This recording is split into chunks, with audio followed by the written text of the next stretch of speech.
So this morning, I set my alarm for 6 a.m. I finally got out of bed at 6:15, walked to my Jeep in a pair of sweatpants, grabbed my cowboy boots, and went for a hike in the dark. I've hunted my whole life. I'm comfortable in the woods, but I do not like the woods in the dark. I always cut a lamp on to get to my destination, but today I did not. I didn't turn on a light.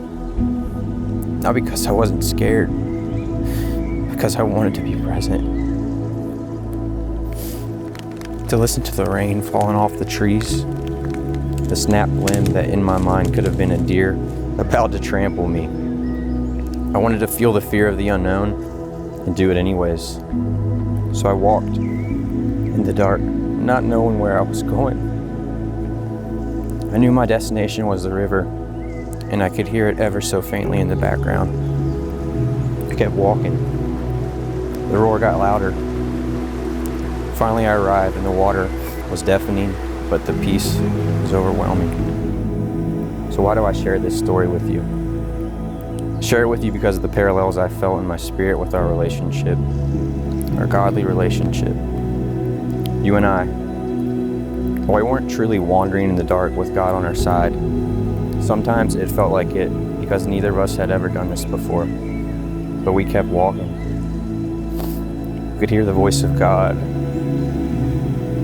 the river in the background. But we could also feel the fear.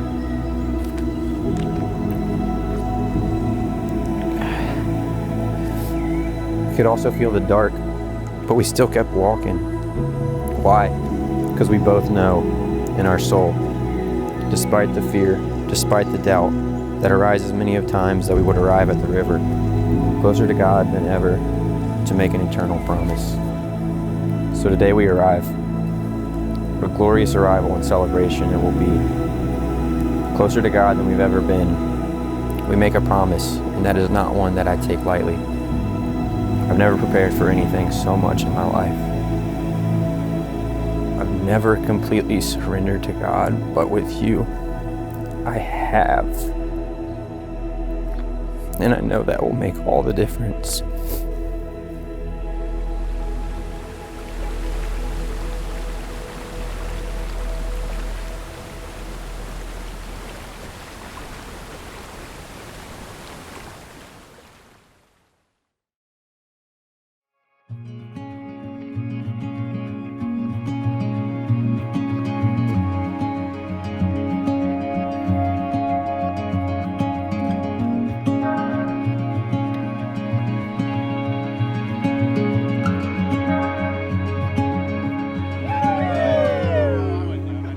Ashton's the type of guy he'll push you mentally, physically, spiritually, every day to be better, to grow, to just keep improving day after day.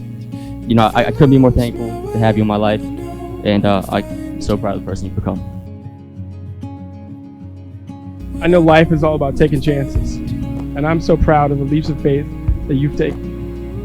From JMU to Pittsburgh, you've always been a role model to me on what it means to be courageous and chase who you're really meant to be.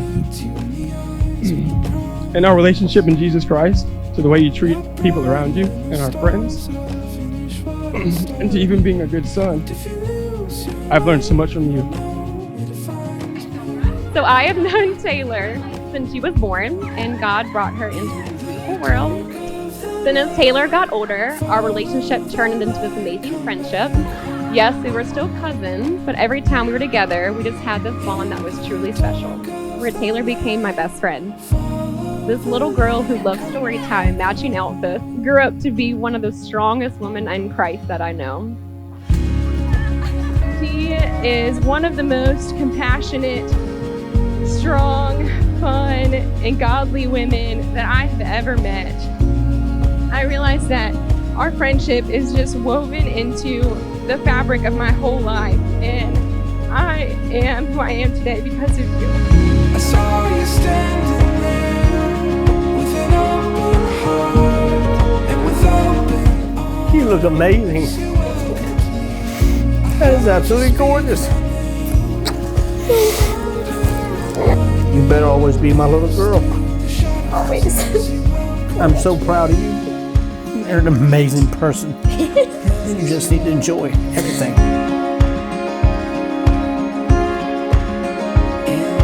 Dark of the night, follow the light, come back home.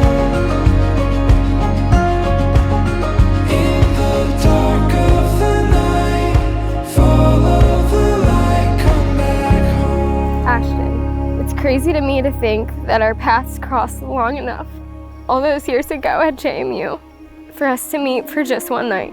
To think that God knew we weren't ready for this yet, but to just set our eyes on each other just long enough to make an impression. Through you, God has taught me so much during these past 3 years together, and I know He will teach me so much more. Most importantly, I have learned that love is not just a feeling, but an action. It is a choice, and you have chosen me every day since that day. Thank you for choosing me. Thank God for choosing you. You are everything I never knew I needed, and more than what I could have ever dreamed of.